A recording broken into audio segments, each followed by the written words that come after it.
We are into the stretch run of the PBA Tour's first half of the season. Just 3 more events leading up to the prestigious Dexter Tournament of Champions. The pressure-packed action continues today from the Empire State Open for the Bowlers Club in Latham, New York. Let's meet our final 5. First from Bolingbrook, Illinois. He won his 4th career title 2 weeks ago in Toledo. Owner of a perfect game on TV, Steve Jaros. He has 3 PBA titles, and today makes his first TV appearance of the season from nearby Elmira, New York State, Ryan-Shafer. From Greenlawn, New York, on Long Island, his 2nd season on tour, appearing on his TV for the first time ever, Michael-Fagan. He was the 1998 PBA Rookie of the Year and has 5 career titles, appearing in his 2nd straight Empire State Open final. Chris Barnes. 29 titles, $2.5 million in earnings, a PBA Hall of Famer. Words alone do not do his career justice. From St. Anne, Missouri, near St. Louis, it's Pete Weber. The final 5 today from the Capital City District near Albany, New York. Randy Pedersen, let's check in with the brackets today. In the wildcard match, Steve Jaros, who owns the highest and lowest scores ever thrown on television, takes on Ryan-Shafer, who needs a win to qualify for the Dexter Tournament of Champions. Semifinal number 1 pits hard-throwing young gun Michael-Fagan and Chris Barnes, who makes his 31st televised finals appearance. Pete Weber, who looks for his 30th career win, waits for the wildcard winner in the 2nd semifinal. Dave Ryan, Randy Pedersen, our entire crew. Live PBA coverage continuing here on ESPN. Dramatic action leading up to the Dexter Tournament of Champions. And an opportunity at all-exempt status next year. Steve Jaros already has that by winning a couple weeks back in Toledo. Come on. Trying to talk the ball into the pocket, leaves the 10. And Steve Jaros, Dave, he won from this same position from the wild card match in Toledo just a couple of weeks ago. Oh, we're not bowling no tap. Pretty darn good single pin conversion number for Jaros coming in. I was happy to get a 5 out.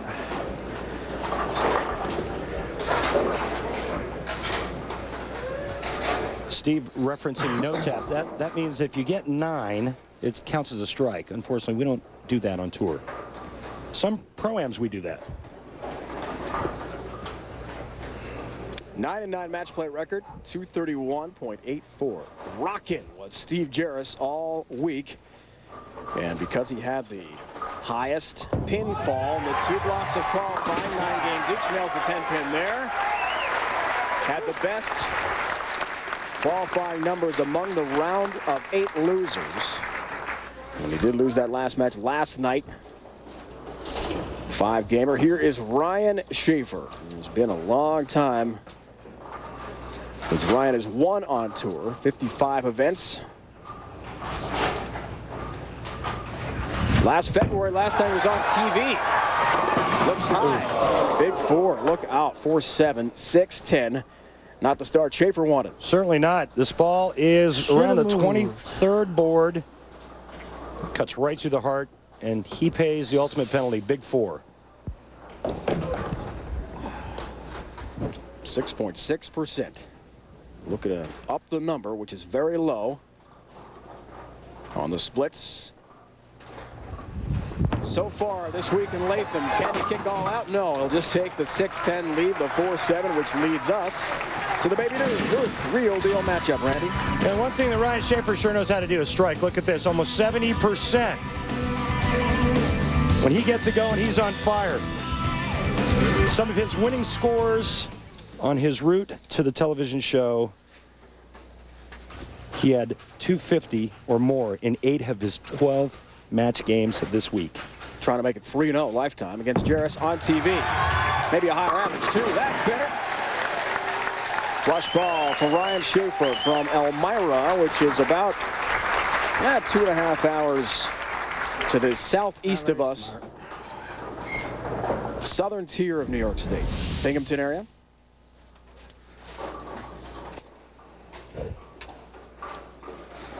hometown of Ernie Davis, who won the Heisman Trophy at Syracuse. Was eventually NFL high draft pick before tragically dying early. Well, that wasn't going to big four.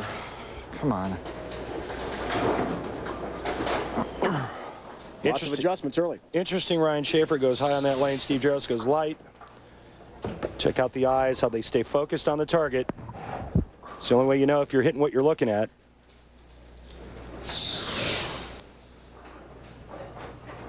Little challenge here, double wood.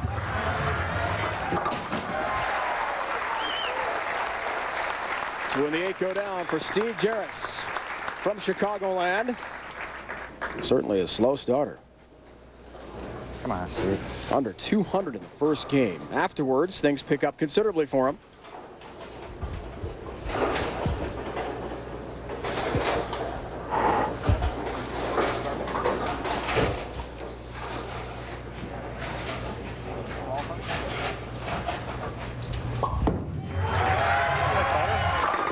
Liked it off his hand. You heard the "that's better" reaction. And a 4-pin is up. The number you saw from first game on is from the round of 32, best of 7, to our point here on the show. Which tells me that when the lane started to break down, his average started to go up, and what he's looking for is friction, a little bit more hook. But the interesting thing is Steve Jaros is kind of a tweener. Not a big cranker, not a straight guy. The other 4 players on the telecast today, all power players. Third frame now for Ryan-Shafer. Works on a strike. Ryan telling us last night, Randy, what a disappointment the season has been for him. I like the Chris Barnes line. Along the same lines. Couldn't hit water if it fell out of a boat. Been a frustrating run so far for Shafer, but no frustration there for Ryan. In the pocket again, a double for him and a 1-pin lead. Well, he makes the adjustment that he thought he should have made in the first frame. This ball just shreds the rack.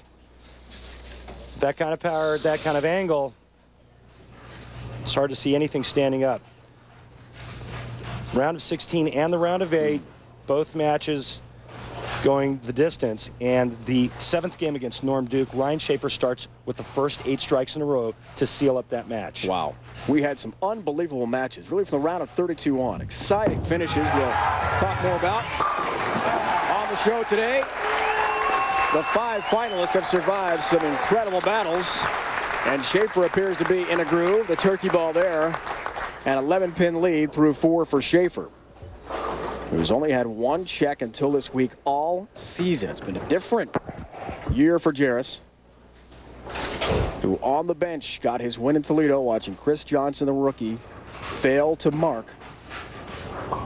For the tournament, the money, the points, the exemption all on the line. Little help. Tripping the 4 and 7 for Jaros. You can see that loosey-goosey demeanor of Steve Jaros, and it's not real hard to figure out why. He's got a win under his belt. He's in the Tournament of Champions. He's got a spot on the exempt roster for next year. And this week, he went into the round of 16 knowing that if he won that match, he was guaranteed television. Because the way the brackets worked out, he was the #1 qualifier, followed by Pete Weber. Pete Weber was bowling in the same brackets. They were going to meet each other in the round of 8. So even with a loss in the round of 8 has happened to Steve as he comes in light there. He knew he was in ahead of time. Not get out of that one good. Didn't like it. Not real sure what his ball is going to do. Ryan-Shafer is locked in. Again, you know, you've got 4 power players that are playing left of Steve Jaros. Steve Jaros trying to go straighter and more direct. It'll be interesting to see if Chris Barnes decides to play the same line. Because last night he was going really straight and really hard. Nice job covering his spare for the mark.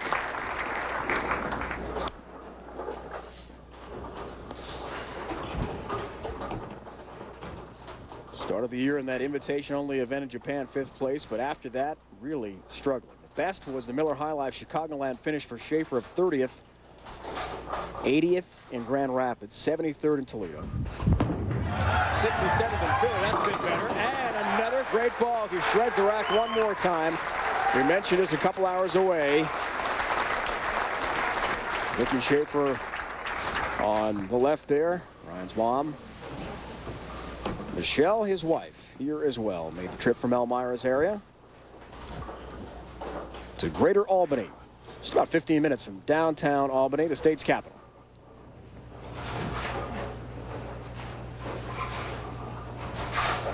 Big turnaround for Shafer. Said he worked with Del Ballard, changed his setup. He feels better than ever. Lots of adjustments and lots of results. Ryan-Shafer is locked in without question. His mom and his wife have got to enjoy this. 5-bagger, 5 in a row for Shafer. He has got a lead over the Toledo champion, Steve Jaros, who has already earned the exemption. Shafer wants to get there as well. He's bowling great today.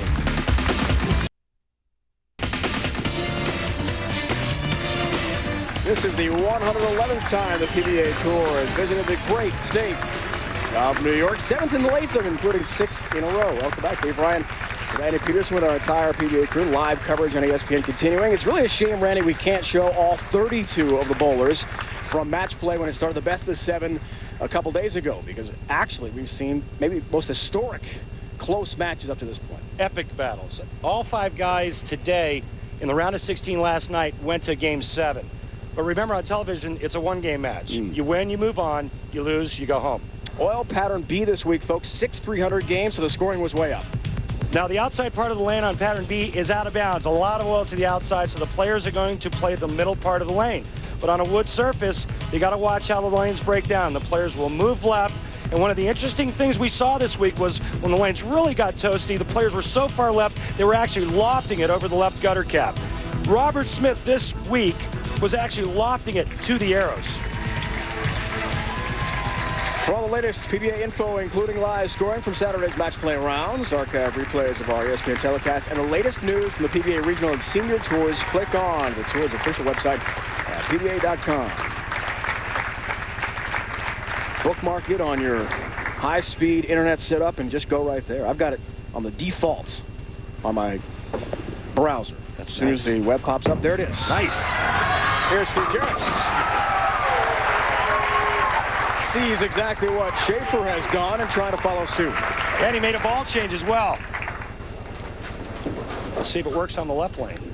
But he's got to get something going. Ryan-Shafer, although he did open in the first frame, has strung 5 in a row. Leads by 31. Steve Jaros, left lane, 7th frame, working on a strike.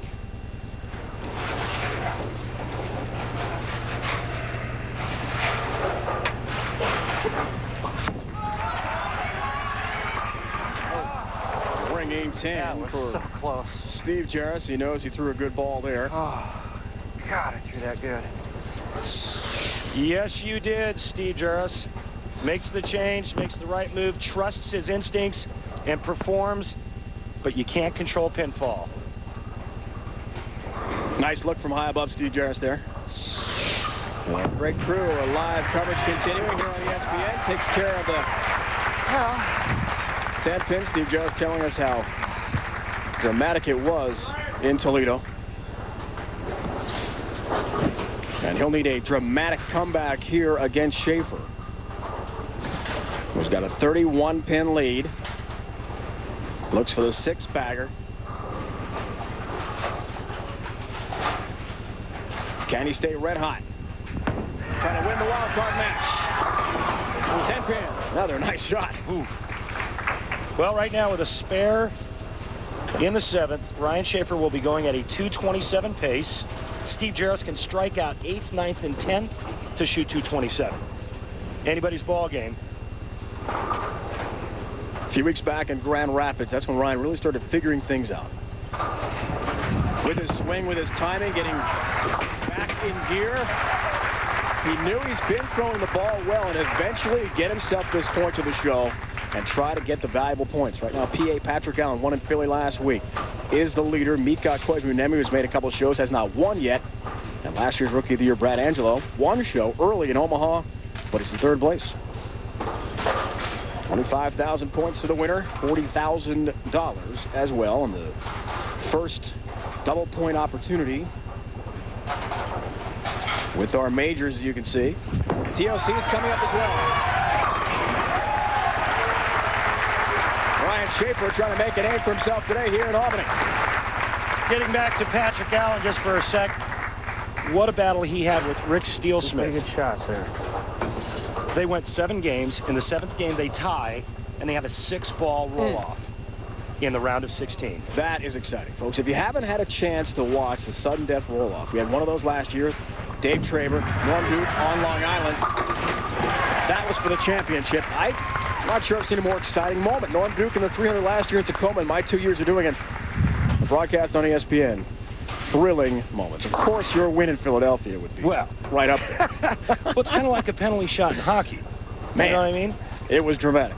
Overtime just doesn't get any better than that. But 6 shots in that round of 16 match. PA came away a winner and then lost in the round of 8 to Chris Barnes. Foundation frame looking for a double, has got it. He's down 20 pins right now. We mentioned the incredibly dramatic finish last year on Long Island. 25 miles east of the city on the South Shore. That's where we're headed. West Babylon, New York for the PBA Geico Open. The action starts as always on ESPN at 1 o'clock live. 10 on the West Coast. Don't miss the best bowlers in the world from Long Island. Norm Duke won last year. For more, log on to ESPN.com. Over your roommate Dave Traber. Roommate Dave had 300 this week. That's right, one of the 6 300 games we had. On his worst pattern, 43 feet. He hates 43 feet because you have to hook it. You have to get in and hook it. Dave goes straight. But roommate Dave, he did bowl 300 on this 43-foot pattern. So pattern B bolstered some scores, I guess. Yes. We had good scores this week. High frame. Look out! There it goes! And what a time for a messenger. If he goes spare in the 9th, strikes spare in the 10th, Steve Jaros could have struck out to tie him. What a huge break at the best time possible. Headpin's going to go to the sidewall, and here comes the bird dog a-hunting. Nice. Look at him running it out. Come on, baby. Down goes number 10 late for Shafer on a critical shot. So he does double in that critical foundation frame. Just needs the mark now to wrap up the wild card match and get off to the semifinals. A turn of events for Shafer, who has struggled mightily all season. But he's put it together in Latham. Can't throw it better than that. You're correct, Ryan. Shreds the rack one more time. 150 pounds. I guess I all don't of it have in to go that the shot. other tour yet. I don't know what other tour he's talking about, but right now, he just put away Steve Jaros with a big shot in the 9th, in the 10th, took advantage of the messenger in the 9th frame.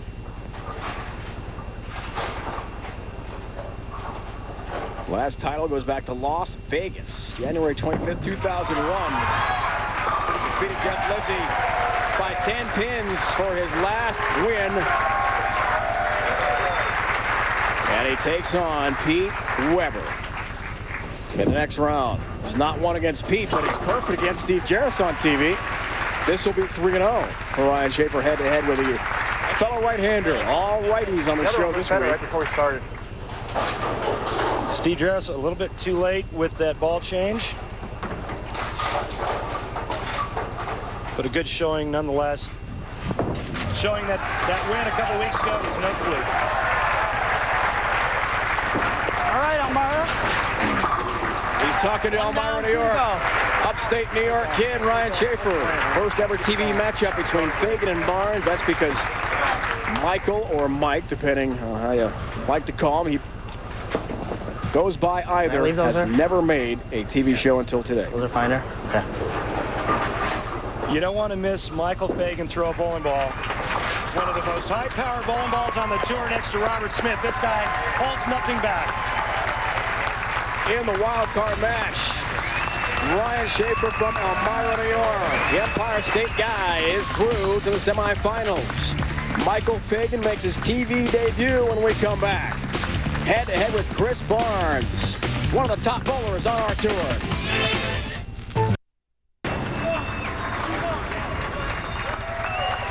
are back. Latham, New York. At Albany, as Chris Barnes will go head-to-head with Michael-Fagan. Bowling someone, Chris, who's never been on TV before, does it give you an advantage with all your experience? You know, it could go either way. Mike's got a great talent, and he's been around in a lot of environments, so he could either strike a lot or he might get nervous, and I might get some opportunities that might not otherwise. All right, patriotic Chris Barnes, ready to go. Ready?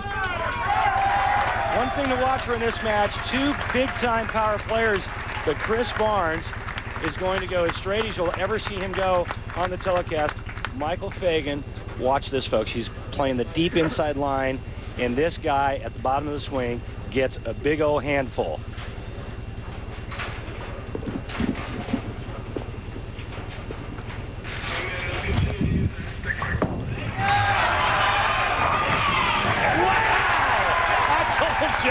Rev rate and a break across the deck for the 10-pin. Powerful Michael-Fagan. About the 27th board, and watch this. It just shreds the rack. What a huge opening shot. That's how you start your career on TV, huh? Watch how straight this is. How's that? Huge difference. I mean, right at it, directly at the head pin. As he takes his approach, makes for an interesting Baby Ruth real deal matchup. Chris, a little bit higher average, but here's the big thing. The spare conversion percentage, although I don't think in this match it's going to come down to making spares.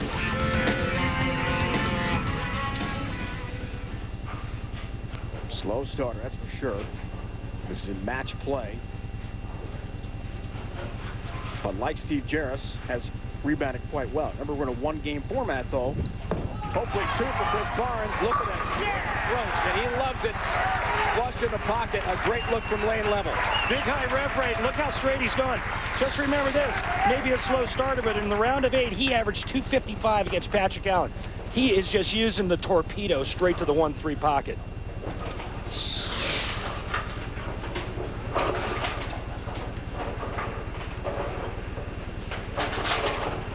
Debut time for Fagan. Talked to him before the show today. Didn't appear any more nervous than he was last night. Look out. Very difficult spare to convert here. 2-8-10.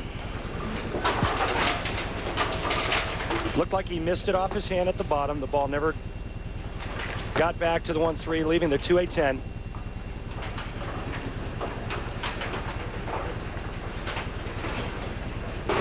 Amazing story for Michael last night.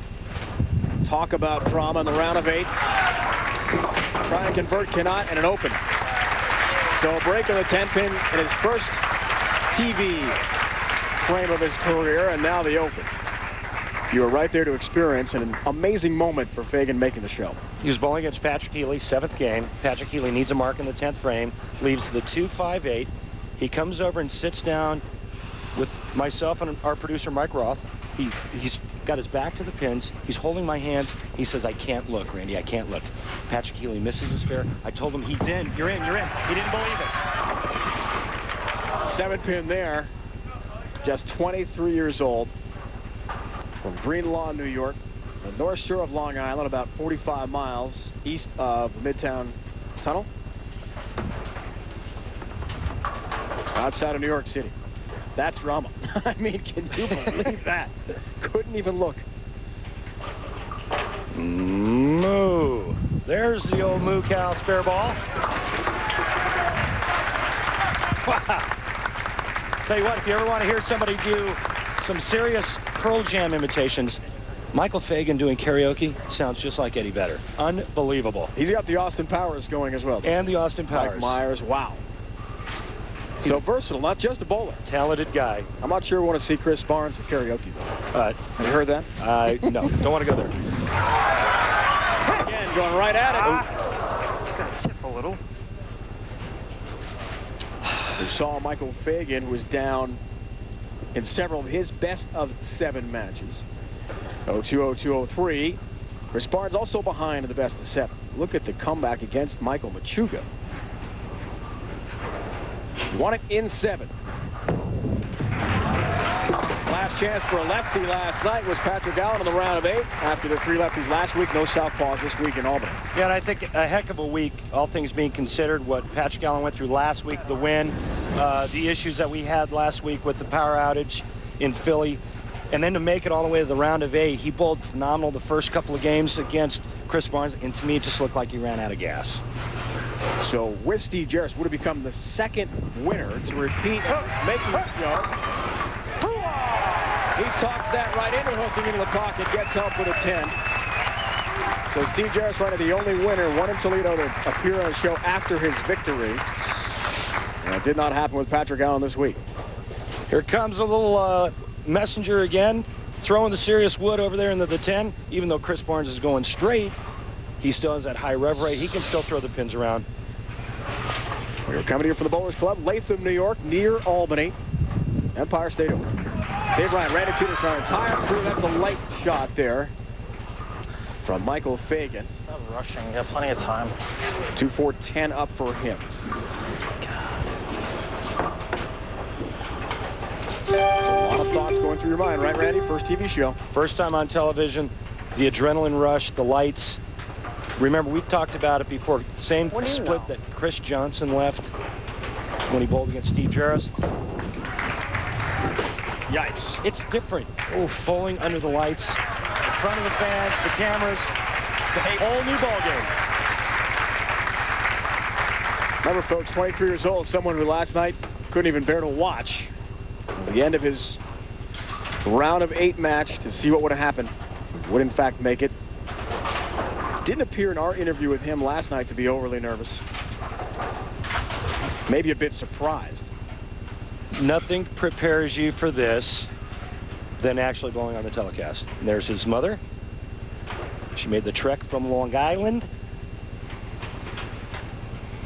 3.5 hours probably at least, depending on traffic. 2-pin for her son now, trying to convert the spare. Struggling with the big rev rate, and this ball just not gripping the lane in the back part of the lane. Straighter may be greater on this pattern today. If the oil is pushing down the lane, that ball's not going to hook back into the 1-3 from that angle. The only thing Michael-Fagan can do now is maybe adjust his speed. Just get a little bit softer with it. Takes care of the mark. I grew up watching Pete Weber on TV, trying to emulate the great PDW. Take a look at where Michael-Fagan is starting. I'm going to show you where he's sliding. Look at the drift to the left. All players that fade it, look where his foot is sliding, right here in the left gutter. Now, watch Chris Barnes. Even though he can do the same kind of thing, look how straight and direct he's playing. Back to Barnes on lane 22. Good through him. Come on.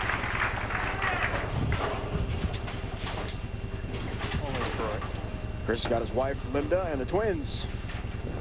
Tall Troy and Ryan. Back home watching. Told us he was home very early last week in Philadelphia. Didn't want to be, but he didn't bowl well in qualifying, and despite the power outage, knew he wouldn't be anywhere near the cut. So he got home, chance to take the kids to the doctor's appointments and haircuts, a dose of reality. And now the reality is he's bowling pretty well. He's got a huge lead over Michael-Fagan, making his TV debut here on ESPN's live coverage of the PBA Tour. More coming up.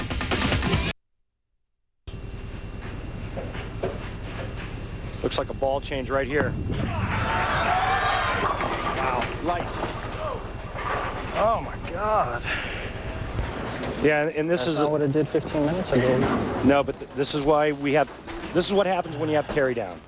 The oil pushes down the lane from the game prior. He only gets 4 to 6 practice balls to start his match. 3 balls, same result. It's shown 3 different balls that are all doing the same thing down the lane.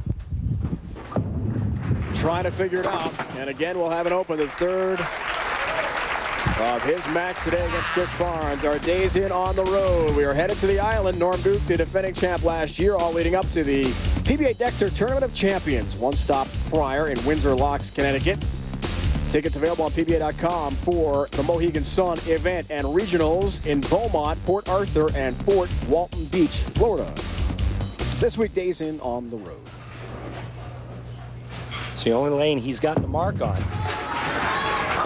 Looking for answers. There's some help. Amazing. Now he can breathe.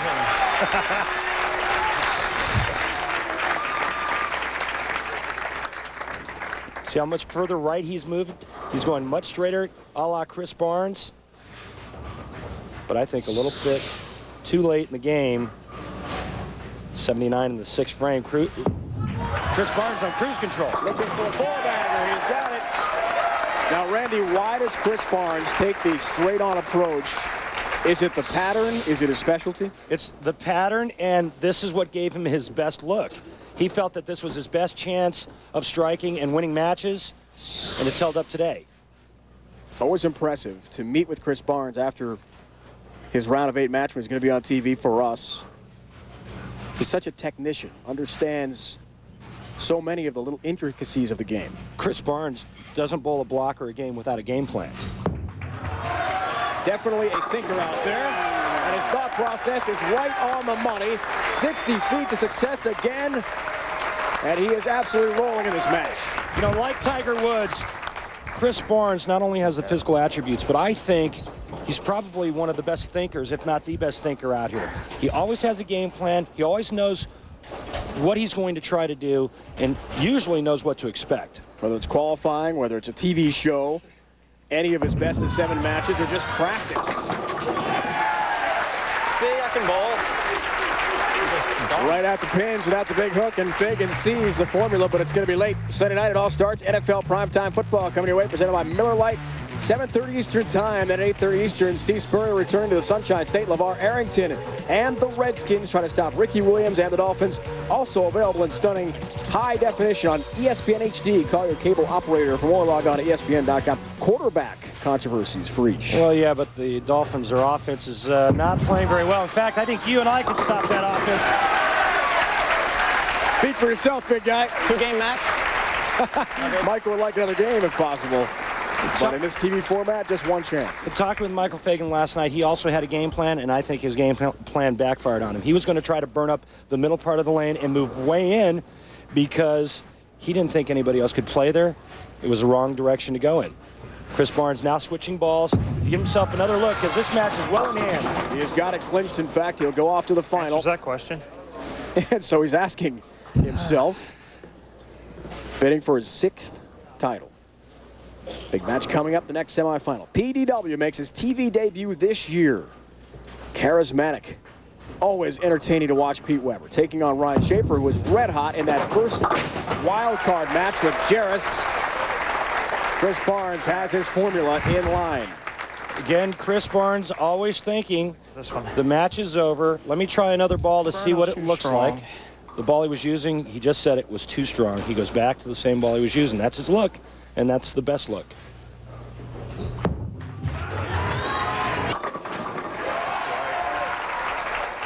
He has had the look all day. We'll fast track to the end since Fagan has been eliminated by Chris Barnes.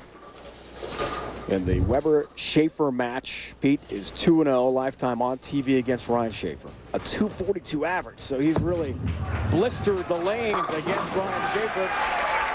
We'll see if that continues. And with the 4-bagger, Michael-Fagan would probably say something like, yeah, baby, yeah. Of course, his Austin Powers imitation is much better than mine. Slightly better, but still, it's a good effort. I wonder if that's lanes breaking down or just a bad shot. Fast tracking right to the end here. Wow. What a great finish after things were over for Fagan. Lack of experience. That's it. Nothing wrong with the way Michael-Fagan bowls. You know what? If he had to do it all over again, he'd be playing the same line that Chris Barnes is playing, and we would have had a real match. Oh. Nicely done on that spare. Kicking right across the deck.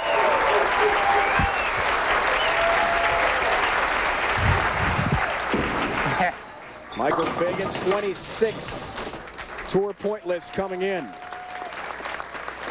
Very good week for Michael-Fagan making his TV debut, but the veteran Chris Barnes, bidding for his 6th career title, is off to the final.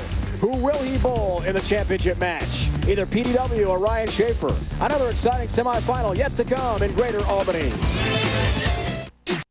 Carmen Salvino and Dick Weber look back in this week's Miller Milestones. The greatest thrill in my life because was something we had never had in our lifetime of the sport. And all the great bowlers of all over the country for the first time were going to be under one roof. Well, we all had egos in those days, and we all wanted to be professional bowlers. So the PBA Professional Bowlers Association meant a lot to us. For the first time in our life, we had an identity.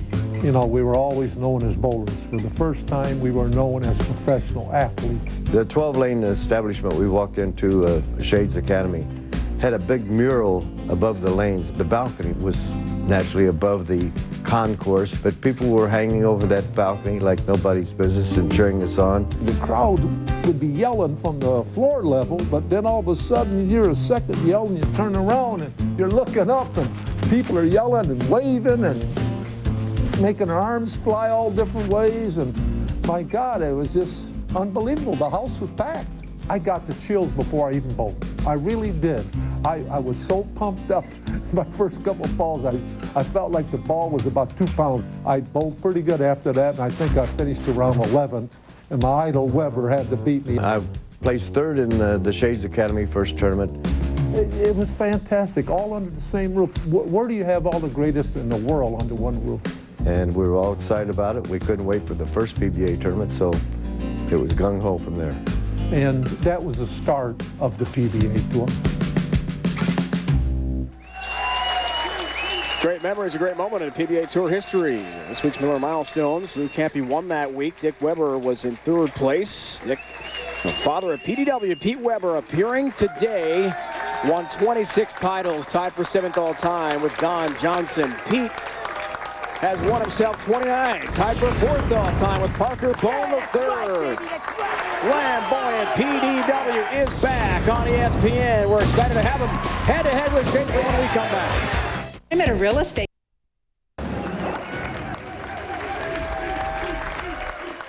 We are back at the Bowlers Club, Latham, New York, near Albany, in the great PDW. Pete Weber makes his TV debut this year. Always exciting.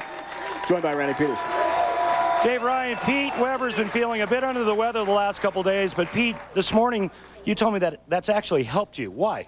Well, it has. It's kept me a little slower through my approach. It makes me think a little bit more about what I want to do. And it's really helped me keep focused on what I need to do today. So hopefully it just goes over to today. So the head cold, your head kind of feels like that? Probably a little worse. I got to get me one of these. Good luck, Pete. Is there such thing as a Randy Pedersen bobblehead? If so, where can we get one? Pete telling us he is absolutely certain he will make the top 50 next year, even if he doesn't win this year. Plain and simple, there are not enough people out there, according to Pete, who can beat me in points. I will be there, even if I don't win a title. He'd like to make sure that he gets in. He's got to beat the red-hot Ryan-Shafer, though, in this semifinal. Shafer blistering the rack in the wild card with Steve Jaros.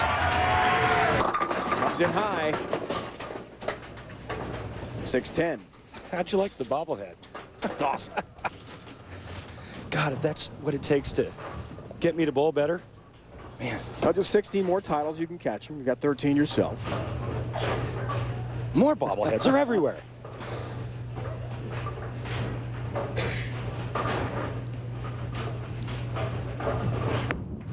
Shafer tries to cover.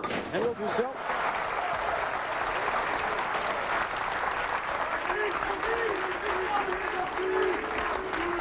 '23rd year. Hard to believe he started back in 1980, just prior to your beginning on the Pro Bowlers Tour. 29 titles. Late great Earl Anthony, #1 all time with 41. So smooth into the pocket. Are you scared? 10 pin. Yeah, week 10. That's what he's referring to. Are you scared? Yeah, that ball hit really pukey. Really pukey. Always entertaining to watch on TV. Pete Weber. Which leads us to the Baby Ruth real deal matchup, Randy. Pete Weber, 5 pins a game higher in average, but look at this right here. You want to be a player on the tour? You got to make spares. 25%. And 70 frames without an open. 25% difference between him and Shafer.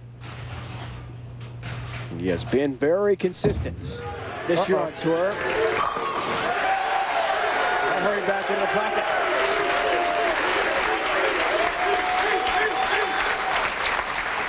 Pete Weber flinches right at the bottom of the swing. Watch this. Somebody stands up and holds up a sign, catches Pete's attention. But when your swing is that good, it's not that hard to direct it on the intended line. He's making sure that sign doesn't pop up anymore to distract him. We mentioned Ryan displeased with his season at this point. The opposite really for Pete. Gets good help there and stays hot. Marked in a strike in the second for Ryan-Shafer, who had 2 very good years heading in, but 43rd on the points list, and that's getting very dangerous territory. The top 50 make the All-Exempt Tour next year. There are 14 more spots, but the bowlers on tour are concentrating on that top 50. You win and you're in, or you're in the top group in points, depending on how many champions we have this year. And so far, we have 6 different winners. And Ryan-Shafer can turn it around in 1 week after a dismal start to the new 2003-2004 season. Not enough loft, not enough loft. 150-pound Ryan-Shafer. He doesn't leave anything in the bag. Watch him just lean on this one. Pretty good shot there. 6 goes around the 10. With the variety, Randy, of winners, 6 different. That puts a lot of pressure on the guys who aren't winning. You don't have repeat winners, so the number is going to stay high for those who have to get in with points. It's going to be challenging and very dramatic as we head toward the Dexter Tournament of Champions, then the first half of the season, then a 3-week break, and then on the West Coast. Do some work and go get my pen. With all the majors we have out there, and that's the exempt tour we're talking about, the number is going to change for the top 50 spots, depending how many champions we have this season. And Chris Barnes and I were talking last week and this week about how tight the point race is. And he basically said it's going to boil down to the majors because it's double points in the majors. And I think what's going to separate the guys who don't get in versus the guys that do are the guys that perform in the majors. We have 4 of them. Only 3 of them count for points. The TSC doesn't count for points. And those 3 majors are going to have to do some big things to get in that point race. We had a pin that had lost its way, so a PBA member was out there making sure that it was back in line and staying on with a perfect line of the pocket is Pete Weber. One of the best swings the game has ever seen. Pete Weber, PDW, whatever you want to call him.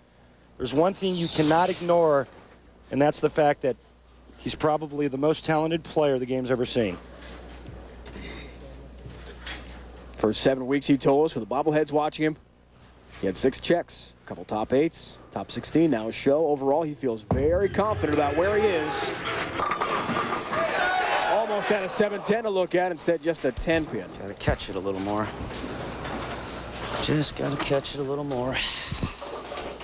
By catching it a little more, it'll get the ball to face the pocket a little bit harder. But look at this 7th game with 49-year-old Tom Baker. And then just ran over Steve Jaros in the round of 8. Petey averaging 246 against Steve, who really didn't have that good a ball reaction, he told me. Pete's 7th in the points rankings coming in, including the minimum points he could earn today. Shafer, as we mentioned, all the way 43rd. They can turn it around the big Sunday afternoon here in Latham. Rip my pants. Because of the approach he's taking, which board he's using, he's almost glancing by the ball approach. Yeah, he's standing so far to the left. The ball returns grabbing him, and then he drifts to the left. See his foot kind of twisting there at the foul line. We saw that a little bit with Chris Johnson a couple weeks ago. 10-pin deficit. Takes care of number 10 and has his mark. It's all coming your way tomorrow. Football.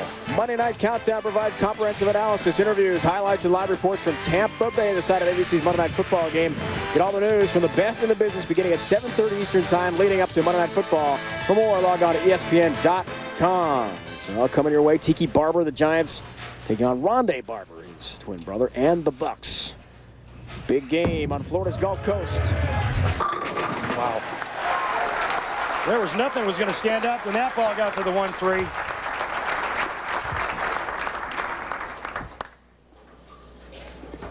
As we mentioned, PDW has the 2-0 advantage. Very high scores against Ryan-Shafer on TV. Some very high numbers on pattern B this week, as we've broken down for you. The best in the world performing the best. Touch high and a 10-pin. You know, no matter how good the lane conditions are, you still have to factor in carry. Guys are having a problem getting to the pocket, but for whatever reason, the angle isn't right. They're leaving 10 pins.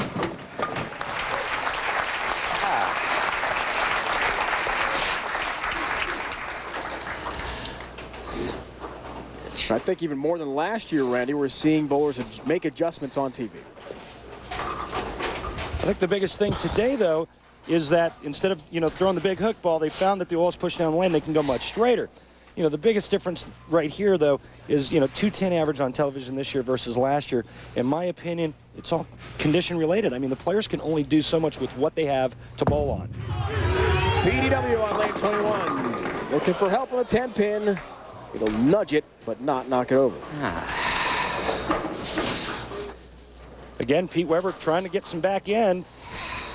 He's playing pretty deep, but Pete's got that soft ball speed, which has helped him all week. That still comes in a pinch light, leaving the weak 10, or the shaker 10, rather. With a spare, he'll still lead by 8. Does have it. Pete told us today before the TV show he thrives on the television spotlight. It's where the money is. Loves being in this situation. He's head-to-head with Ryan-Shafer today from Elmira, New York. Exciting finish of this semifinal match when we come back. 41-year-old Pete Weber, Hall of Famer, but some things have changed over the years. See the high backswing there? Well, let me show you this. It wasn't near as high as it was in 1982. Look at how vertical this backswing is, and it's because of the upper body lean right here. Watch this at the bottom of the swing. Look at that hand rotate around the side. This is where Pete created all that power. Back in the day when we used to throw rubber bowling balls and plastic, but today these high-powered bowling balls are so strong. Pete had to get his hand more up the back to get the ball more roll, more end-over-end type of roll. This week's Dexter approach. Interesting difference between those two pitchers. He actually struggled for a couple of years when those high-powered bowling balls came out, reactive resin, back in '95. He said he almost quit the game. Went back and worked with his brother Rich. Rich got him to get his hand underneath it. The rest is history. We mentioned how far left Ryan-Shafer was. In fact, he does nudge by the ball return. Man, I hate that. 7-pin. Hate the 7-pin. Yeah, well, he should, because he really threw that good, and he was working on a strike. He could have actually taken the lead with a hit there. Chris Barnes awaits the winner of this exciting semifinal between PDW and Ryan-Shafer. Ryan got by Steve Jaros, the Toledo Open champ, in the wild card. So Steve will not become our first two-time winner on tour this year. We'll have another first season victor today. It'll be our 7th in a row. Any other pin in the world. Plenty of victories, though, between the 3 remaining. With the exception of the first frame, every ball's been in the pocket. All 10 pins with the exception of the 7-pin Ryan-Shafer just left there.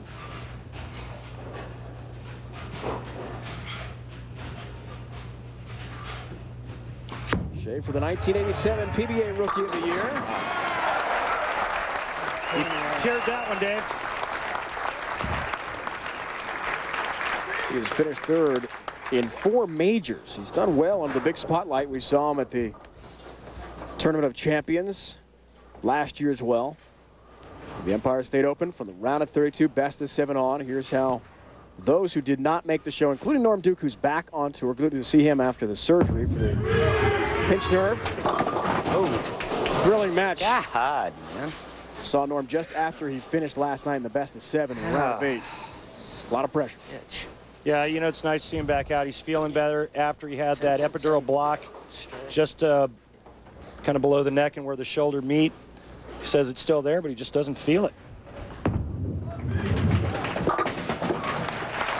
Pete covers nicely for his spare. All right. There's Brad Angelo, who made that first show we talked about. He's having a great year despite not winning way up high in points. Our own Joe Ciccone, who works with us on the crew, along with Del Ballard, Tim Chris, Randy Pedersen. Thank you. Active PBA bowlers involved every week with our ESPN telecast, for which we're so appreciative. We all cashed this week. Good news.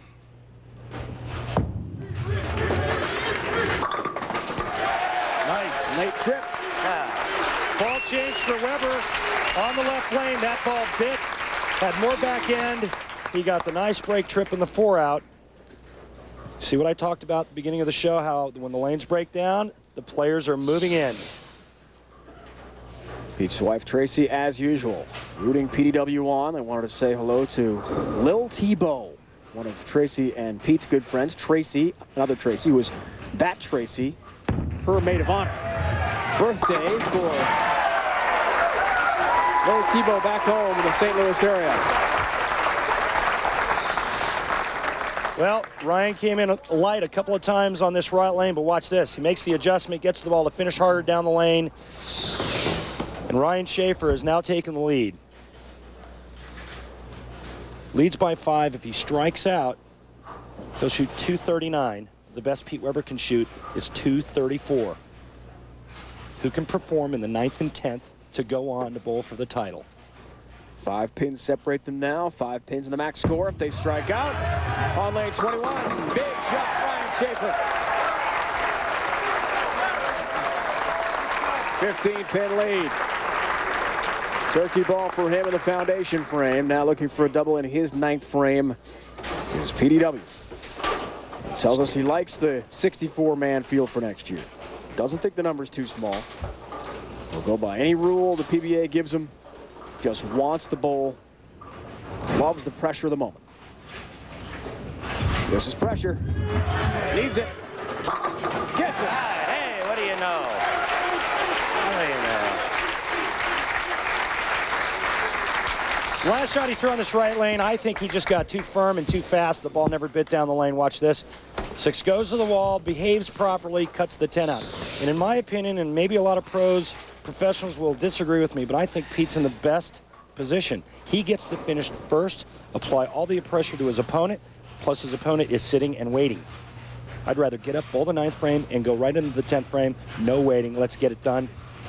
Gets it done, indeed. He must be feeling a bit under the weather. We're not seeing that huge Well, you might see something. reaction. You might see something if he catches the next hit. Right now, 2 strikes here, or a strike 9 doesn't really matter because it's just a count issue. A strike here forces Ryan-Shafer to get 2 strikes in the 10th frame. Calls for a re-rack. Wants to regroup. Gives us time to tell you about Sunday Night Football. It all starts with NFL Primetime, presented by Miller Lite, 7:30 Eastern Time. Then Ricky Williams and the Dolphins take on those Redskins. 8:30 Eastern Time, also available on stunning high definition on ESPN HD. Call your cable operator for more. Log on to ESPN.com. Sunday Night Football coming your way this evening. Watch this ball go through the pins. If it goes through the 1-3 pocket, that's how Ricky Williams is going to run through the Washington Redskins defensive line. Hoping for it. Just like that. Gotta work for it. That's right. Ain't just getting it. Talked about playing the waiting game. Pete Weber just took a re-rack. That means more time sitting on the bench for Ryan-Shafer. Boy, should have known this ball from the start. Ball just went a little too long down the lane. This one rolls a little quicker. Double and 6 pins needed then for Shafer. Well, 9-pin count, 2 up there. The final ball of Weber's day in this match. Dang it. Should have started with that ball. Ryan-Shafer needs 2 strikes in the 10th frame.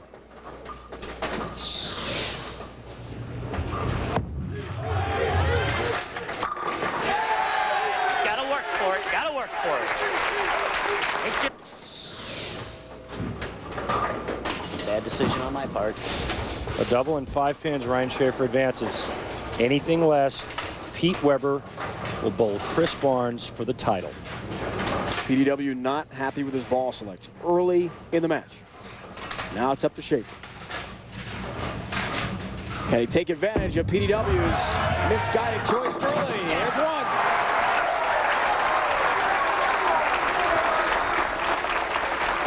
What a quality shot under extreme pressure. Sitting on the bench, Ryan-Shafer gets up and pures one. He needs to throw one more just like it.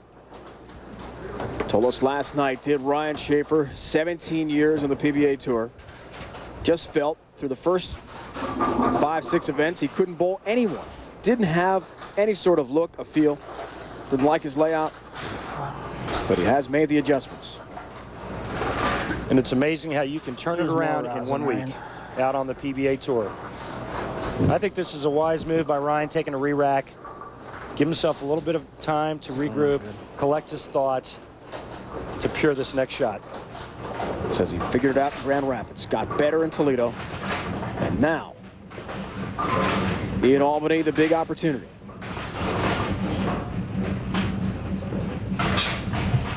Gotta have a strike. Yes!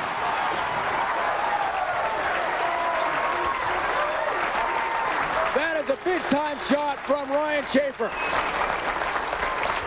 Answering the call in Latham. Not a whole lot you can do about that. Just 5 pins. It doesn't like me. I don't get 0 for that, do I? Machine's resetting itself.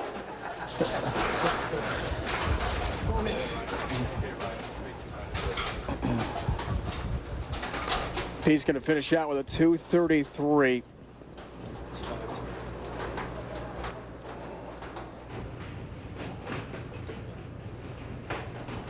Ryan-Shafer just needs 5 pins here, folks, and he's a winner. He'll take 9. And a spot in the final against Chris Barnes. Good luck.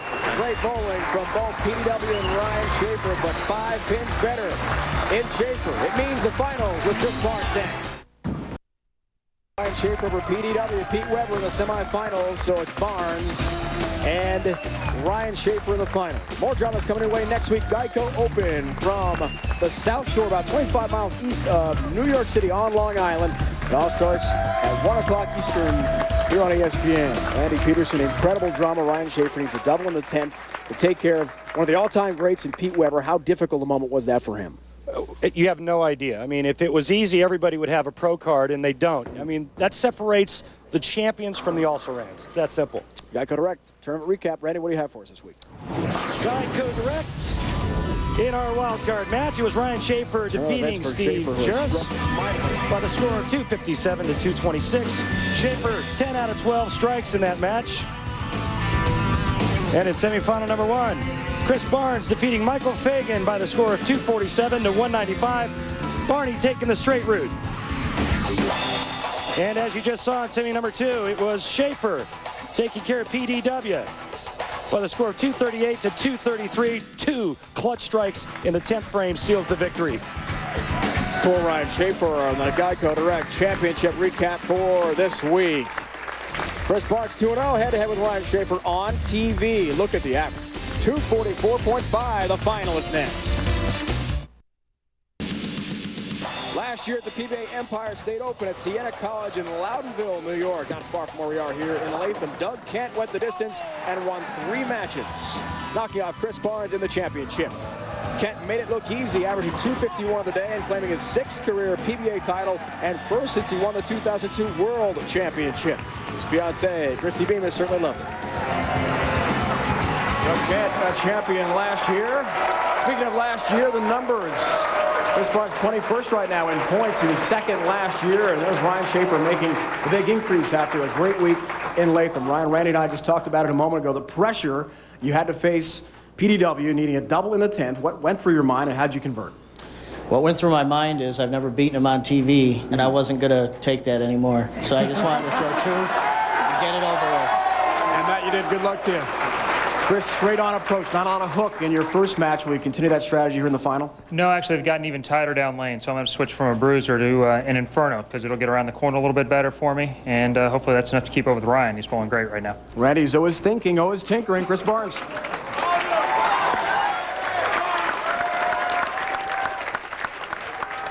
Big money up for grabs, $40,000 to the winner. One of these two gentlemen are guaranteed $20,000. And the all-important points. First place of 25,000 points. And that all-important exempt status for next year. What a turnaround for Ryan-Shafer. One check the entire season. On the verge of possibly winning another title. Shreds the rack again, Randy. And stays red hot. You heard Chris Barnes. He said that he's going to have to make a change. He's going to a more aggressive bowling ball. He's changing his entire line. Obviously, he determined this with the practice that he had. Second TV show of the year. Chris Barnes also in KC, won eventually by Norm Duke. Again, and slow. Big four.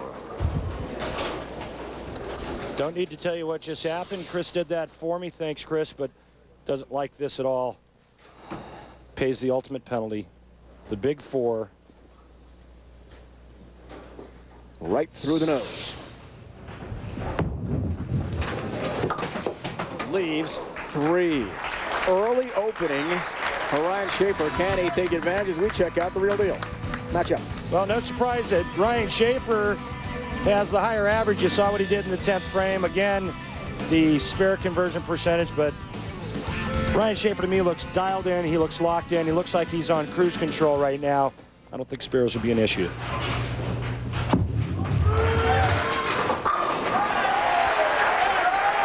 Chris Barnes Come on. has attacked the issue. That's the one he wanted. You could see it was much firmer. When the ball hooks too much, there's two ways to cut down on hook. Throw it faster or loft it. Chris Barnes threw it faster, held its line.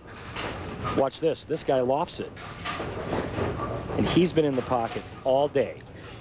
He's been nudging that ball return all day because the approach is so far left. Oh, that came in high.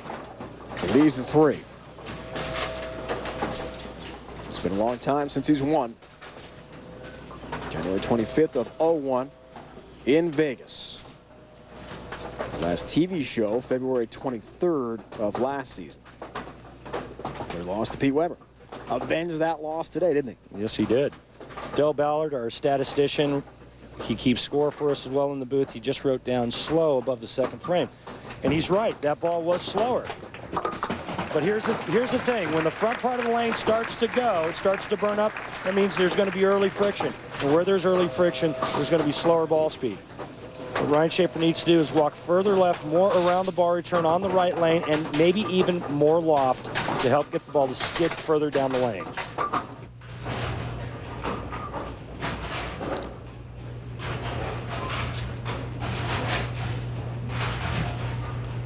Watch the direction of the footwork, especially third step.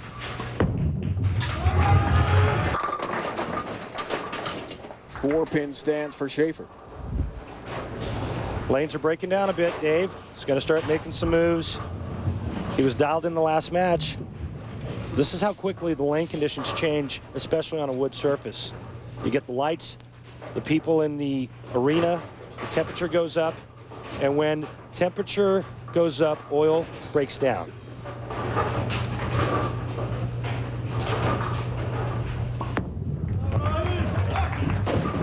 Just got a piece of that four-pin. And remember, we've seen so many open frames and missed single pin every conversions. time I watch somebody in the crowd does something. First couple of matches, we saw them going pretty straight. Even Chris Barnes going really straight around second arrow. These guys are now into here. You're going to see Ryan-Shafer even deeper. He's going to go to a loft, I bet, on the right lane. A full 10 to 15 boards left from where we started today. And that open frame. Strike here is down 2 pins. Out of the way. Wow. Blisters the rack with a double. That in his third frame. And he's down by a pair of pins.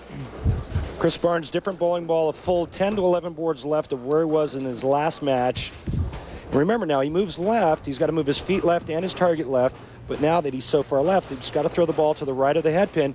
And in order to get it back, he's got to have that ball have some type of back-end movement.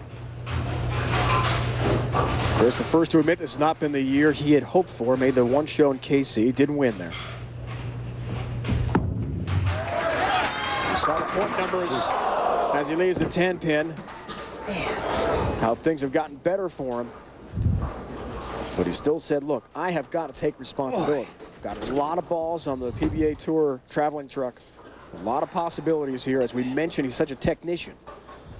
He's the one who is putting it upon himself to make the improvements. Well, one of the reasons why Chris Barnes is a champion, why he's so great, is because he doesn't make any excuses.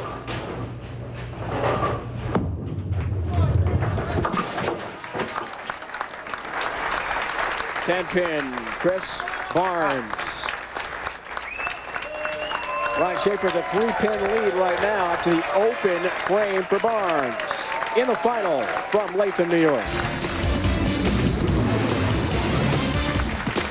The PBA Empire State Open is brought to you by Dexter Bowling, Golf, and Casual. We have the right shoe for you. By Miller High Life, to live simply, proudly, boldly, manly. This is the High Life. And by the official candy bar of the PBA, Baby Ruth from Nestle, the real deal. It has been a very exciting tournament in Latham. So many of the matches going to the best of 7. The 6-ball sudden death roll-off. Barnes and Shafer involved in an exciting match as well. Speaking of exciting, Uniroyal Tile Rock and Roll, Ryan-Shafer, semifinal number 2, Randy. And here's Daddy Lockups. Watch the ball reaction down the lane. Watch it hook into the pocket like a fresh set of snow tires. That was the one to win the match and take down PDW. Uniroyal Tile Rock and Roll for this week. Shafer up by 3, works on a mark. Championship match. We'll have our 7th different winner on tour. We'll have another exempt bowler for next year. Shafer wants it to be him, and that's the way to get there. Big move to the inside part of the lane. And you can see it, once he moves left, he finds a fresh lane surface with oil that helps to push the ball to the right. The ball retains energy and hooks back into the 1-3 pocket. Chris Barnes, a runner-up here the last 2 years at the Empire State Open. Last year lost to Doug Kent. 257 to 204. Parker Bone, the third, beat him 210 to 187 in 2001.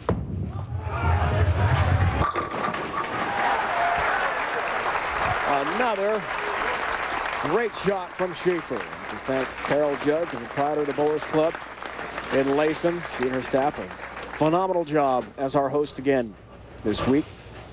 Bowlers are pleased to see Pattern B with this house, I imagine. Yes, Pattern B played nicely this week, although Pattern B was tweaked a bit. As we mentioned, Barnes has had a lot of success here, but he hasn't been able to complete the feat quite yet. His last title came to the Days Inn Open in Dallas last year as the wild card. Right around the 4th arrow. That ball's dead flush perfect. 13-pin match. Chris Barnes can cut it to 3 with a strike on the left lane. He said he normally doesn't bowl well on Pattern B, but he's had great success in this setter. Put up great numbers so far. Wants a number 10 here in this ball. Looking for help. Does not get it across the deck on the 6-pin. Flirting with disaster too, and he's in a dangerous position right now because finish on this lane. He's not sure about his bar reaction. You heard him say he's got to finish on that lane, and Ryan-Shafer just made the move, and he is locked in.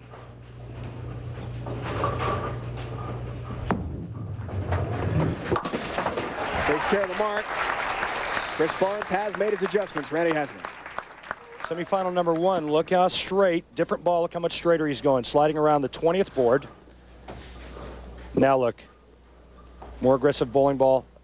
a full 12 to 13 boards left with his feet at the foul line.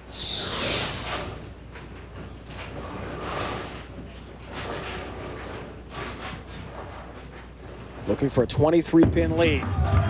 Turkey ball in the 6th frame. Does he have it? Yes. 3 in a row. He's up 23. Just a couple of hours away, his hometown of Elmira, New York. His wife and mom have made the trek here to watch Ryan bowl in person. Ha! It looked like the 8-pin, or the 9-pin rather, took the 10 out.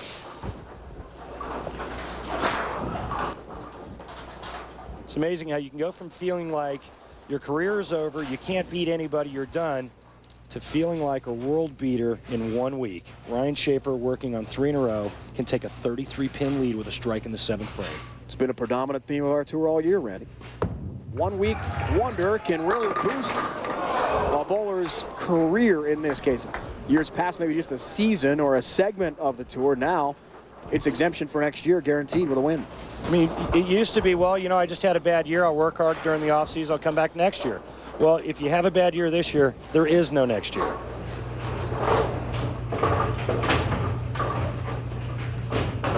Made his TV debut back in 1986. World Open in Chicago, he tells us the memories of that. Not what he'd want to bring out of it. Lost to George Branham on his first show. Now, all these years later, a chance to take care of a championship and exemption. He's got to get by Chris Barnes. He's down 22 pins at the moment. Originally from Kansas, now hails in Dallas, Texas. Big strike. Locked in on that lane, Dave. Come on now. Good shot here. He struck every ball in that lane except for the first frame. He's confident on that lane. The left lane is an issue. Now, there is a little bit of light for Chris Barnes, given the fact that Ryan-Shafer did not strike in the 7th frame. Chris Barnes with a strike here can cut the lead to 12.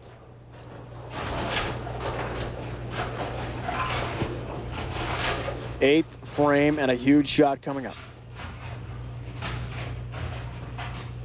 Wants desperately to make this 5 of 8.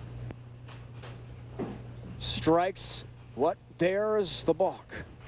We saw that happen a couple times, Randy, in the round of 8 last night. We asked him about that. It is a shot clock violation. That'll cost him.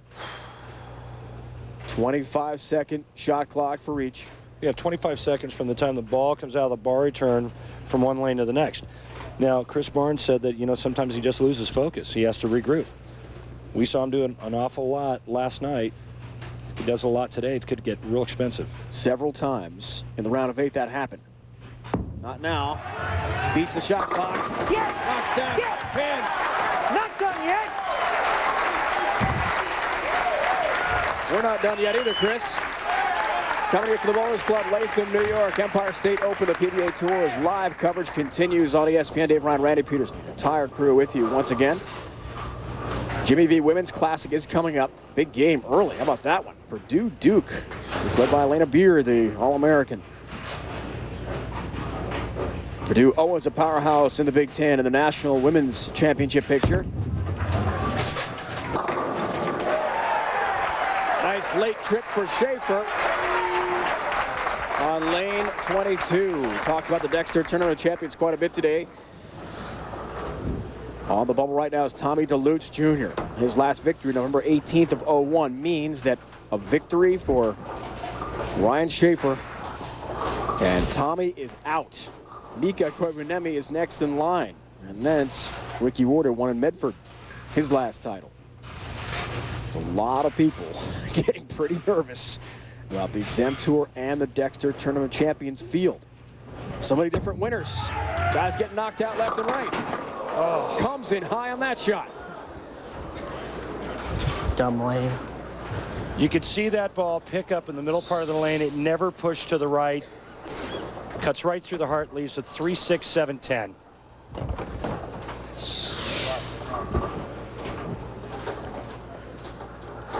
What's real tricky about this, remember all this oil out here, you got to get the ball over into the 3, slide the 3 over into the 7, the ball takes the 6-10 out.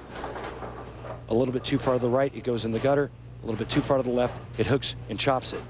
He's perfect today. Can he stay that way? Come on, baby! Yeah!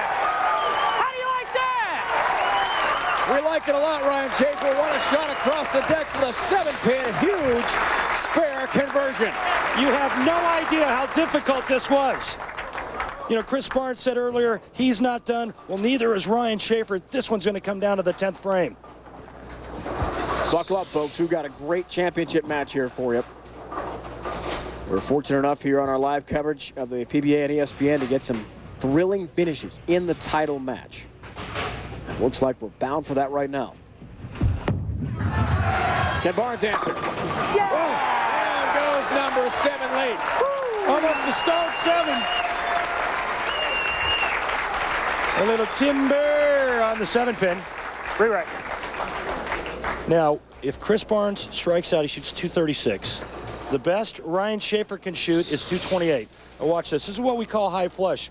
7-pin's going to go down late. Almost a stuffed 7. Oh.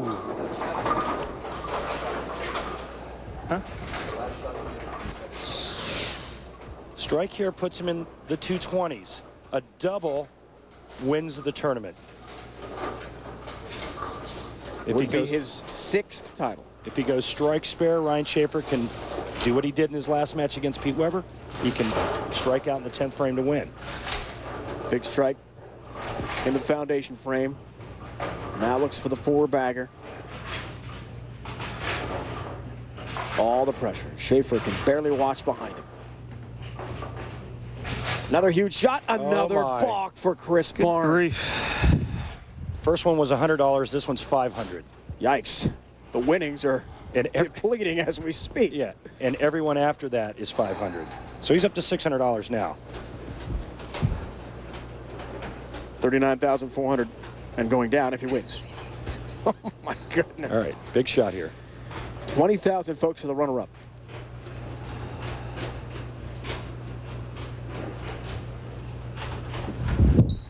Does he have the answer?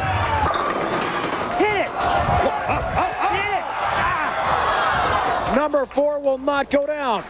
That was his tricky lane. That was his trouble lane. He went light on it the shot before. It's not over yet, though. 9 spare strike. Chris Barnes will shoot 215. Ryan-Shafer's going at a 218 pace. But remember what his last ball looked like. 6 split. Big shot here, though. There's only a 3-pin difference in count. Chris Barnes needs to strike here. If he strikes here, Ryan-Shafer can go 9 spare, 9, and win by a pin. Wow. This again becomes a huge shot for Barnes. Putting the pressure on Shafer. Shreds the rack.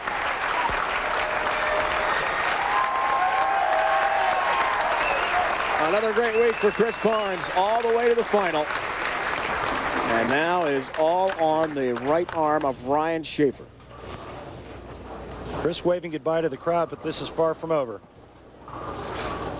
Needs to fill 18 pins. A strike and 8 out. 9 spare, 9. Any combination where he can fill 18 pins. If he gets less than 7 pins on this first ball, he loses.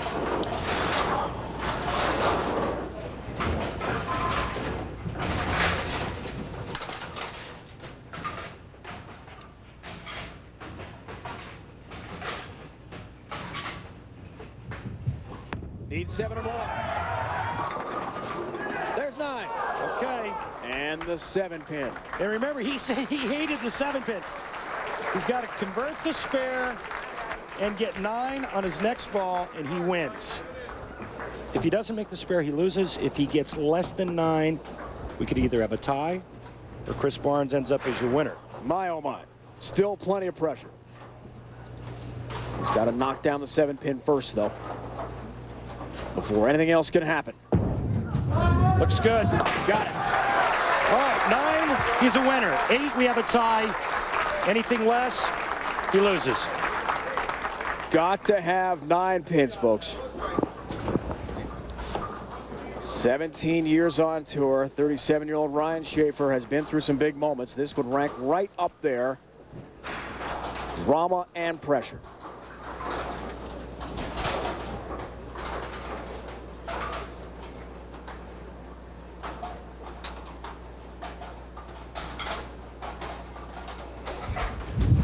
Does he have the answer?